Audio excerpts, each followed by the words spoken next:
This is AJ with Touchdown Automotive. To preface this video, I ask that you please ignore the status of my shop. I know it's a freaking mess right now, but I wanted to take this video while I had an opportunity.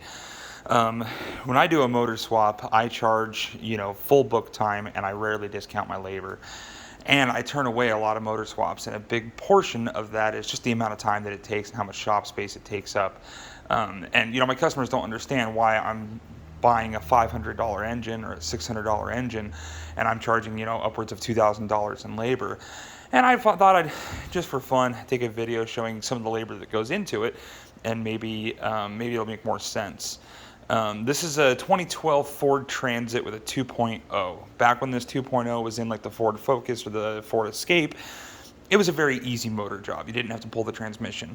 On this particular rig, in order to get the motor out, you actually have to remove it as a motor and transmission assembly. And you have to disconnect basically the front half of the vehicle in order to get to it, in order to pull it out to swap in the new motor. Now, when I get the new motor from the junkyard, it's got parts like these.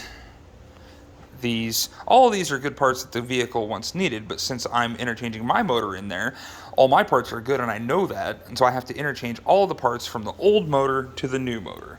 So I'm in the process of doing that right now, and I just wanted to show a little bit of how it goes. This valve cover was leaking and disgusting, and so every one of these holes that the coil goes into, or the sensor goes into, was full of oil.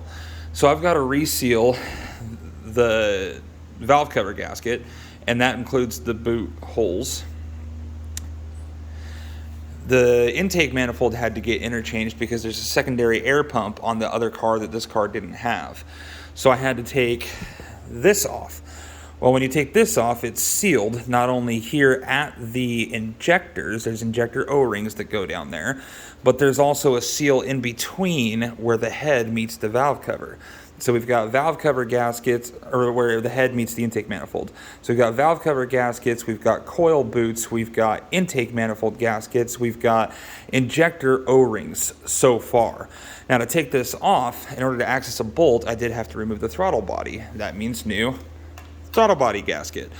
The exhaust manifold was off. The exhaust manifold comes off so that the vehicle comes out of the car without hitting the frame.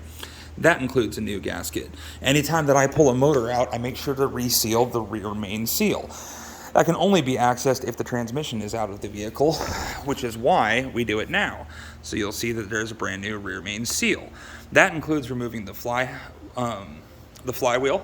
and then of course retorquing the flywheels to bolts to spec. The dipstick tube had to be removed in order to remove the intake manifold, and so naturally we put a new O-ring at the base of the dipstick tube. Since we have the vehicle out this far, normally the motor sits in the car and the car frame is right there. Since we have this out, we're going to go ahead and put a new water pump on it.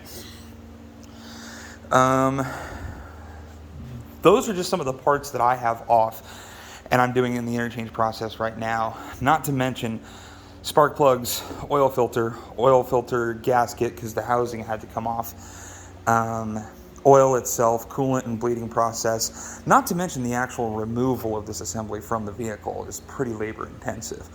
As you can see, this is spread out throughout my entire shop right now, and that's really the only thing that I'm able to work on because it takes up so much space. Now I'm at this point, I can finally start getting rid of some of the extra parts, some of the extra components, and get a little bit of my workspace back. But next time somebody comes to me and they say, hey, I want you to do a 25-hour motor swap, but I want you to discount your labor rate, and I say no, I'm hoping this kind of explains why.